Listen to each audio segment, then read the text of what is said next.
ప్రతి బతుకమ్మ పండుగ కూడా ఏ పేదింటి ఆడబిడ్డ కూడా పండుగ పూట పాత చీరలు కట్టుకోవద్దు, కొత్త చీర కట్టుకోవాలి, ఇటు చేనేత కార్మికులకు ఉపాధి దొరకాలని కేసీఆర్ గారు చీరలు ఇచ్చారు.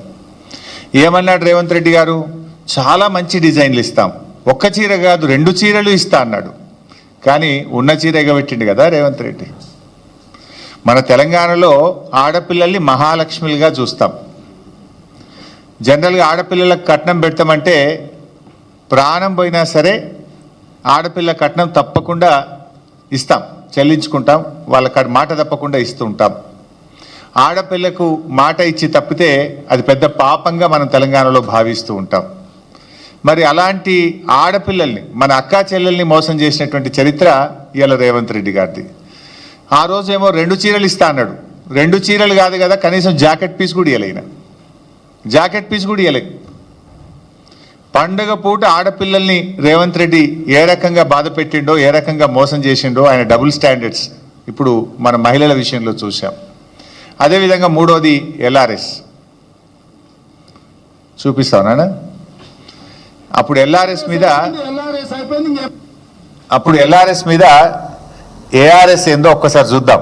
ఏఆర్ఎస్ అంటే ఏందనుకుంటున్నారా? ఎల్ఆర్ఎస్ అయిపోయింది, ఇంక ఎంఆర్ఎస్ తెస్తాడంట. పెద్ద మంచి లేదు, పెద్ద మంచి ఎల్ఆర్ఎస్ అంటే అదే ఇంక ఎంఆర్ఎస్ కూడా తెచ్చేటట్టు ఉన్నాడు. అదేంటి అంటే మ్యారేజ్ రెగ్యులరైజేషన్ స్కీమ్ సార్. వాళ్ళ రక్తాన్ని పీల్చాలనేటువంటి ఆలోచనతో రాష్ట్ర ప్రభుత్వం ఉంది. వీలైతే అసలు కట్టబాకండి. ముబ్బడిగా మీరు తీసుకొచ్చిన అప్పులన్నింటినీ కట్టడానికి ఆ అప్పుల భారం ఈ రోజు ప్రజల మీద వేస్తా ఉన్నారు. ఈ రకంగా ఎల్ఆర్ఎస్ సబ్జెక్ట్ కూడా ఉంది. ఈ ఎల్ఆర్ఎస్ సబ్జెక్ట్ సంబంధించింది దానకిషోర్ గారు మీ అందరితో మాట్లాడారు, మేడం గారు కూడా మాట్లాడారు అనుకుంటాను, చేస్ గారు. దీన్ని కూడా మనం చాలా రషప్ చేసి ఏదైతే షార్ట్ ఫాల్ అప్లికేషన్స్ అన్ని కూడా వాళ్ళు మళ్ళీ అప్లోడ్ చేయడానికి మళ్ళీ మన నోటిఫికేషన్ ఏదో ఇచ్చినట్టు, మీకు షెడ్యూల్ ఏదో ఇచ్చినట్లున్నారు, వాటిని కూడా మనం షార్ట్ అవుట్ చేయాల్సిన రెస్పాన్సిబిలిటీ ఉంది. దానికి కావాల్సిన టీములు కూడా కావాలంటే ఐడెంటిఫై చేసుకొని రిక్రూట్ చేసుకుంటాం అనుకున్నాం. సో ఎల్ఆర్ఎస్ మీద ఏఆర్ఎస్ ఏందో చూశారు.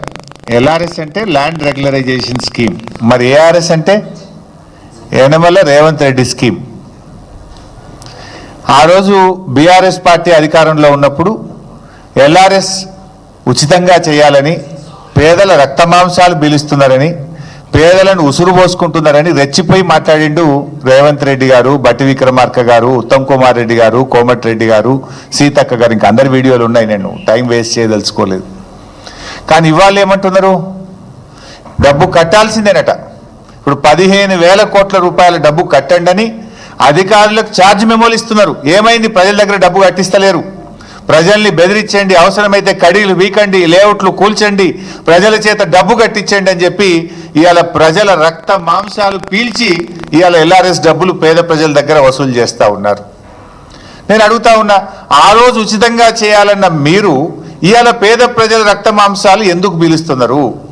ఎందుకు ఎల్ఆర్ఎస్కు ప్రజలు డబ్బులు కట్టాలి? కట్టద్దు అని బట్టి విక్రమార్క మాట్లాడింది కదా, గదే మాట మేమంటున్నాం. తెలంగాణ ప్రజలారా ఎల్ఆర్ఎస్ కట్టకండి. ఆనాటి బట్టి గారి మాటని నేను ఇవాళ చెప్తా ఉన్నా. నిజంగా మీరు మనుషులైతే, మాట మీద నిలబడే తత్వం ఉంటే, పేదల మీద ప్రేమ ఉంటే ఎల్ఆర్ఎస్ను ఉచితంగా చేయాలని బీఆర్ఎస్ పార్టీ డిమాండ్ చేస్తుంది. 4వది నిరుద్యోగులు. ఇందులో అయితే ట్రిపుల్ స్టాండర్డ్గా, డబుల్ స్టాండర్డ్ కాదు, మనోడు ట్రిపుల్ స్టాండర్డ్. ఇది కూడా ఒక్కసారి చూద్దాం. ట్రిపుల్ స్టాండర్డ్ అది ప్రతిపక్ష నాయకుడిగా ఆయన పెట్టిన ట్వీట్, అపోజిషన్ లో పెట్టినప్పుడు ట్వీట్, ముఖ్యమంత్రి అయిన తర్వాత మాట్లాడింది. ఒకసారి చదువు రానోళ్లను ఇవాళ ప్రభుత్వం పరీక్షలు వేయాలంటారు, గ్రూప్ 1 పరీక్షలు వాయిదాలు వేయాలంటారు. నేను మా పిల్లలు కూడా పరీక్షలు కొందరు వాయిదారు, కొందరు ముందు కోరు, కొందరు వెనుక కోరు అంటారు. తప్పకుండా పరీక్షలకు సంబంధించి కూడా మా పొన్నం ప్రభాకర్ గారికి చెప్తున్నా, పిల్లలు రోడ్డు ఎక్కే బదులు మన ప్రభుత్వం వినడానికి సిద్ధంగా ఉంది.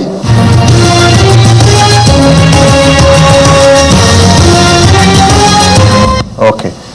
సో పోటీ పరీక్షల విషయంలో రేవంత్ రెడ్డిది డబుల్ స్టాండర్డ్ కాదు.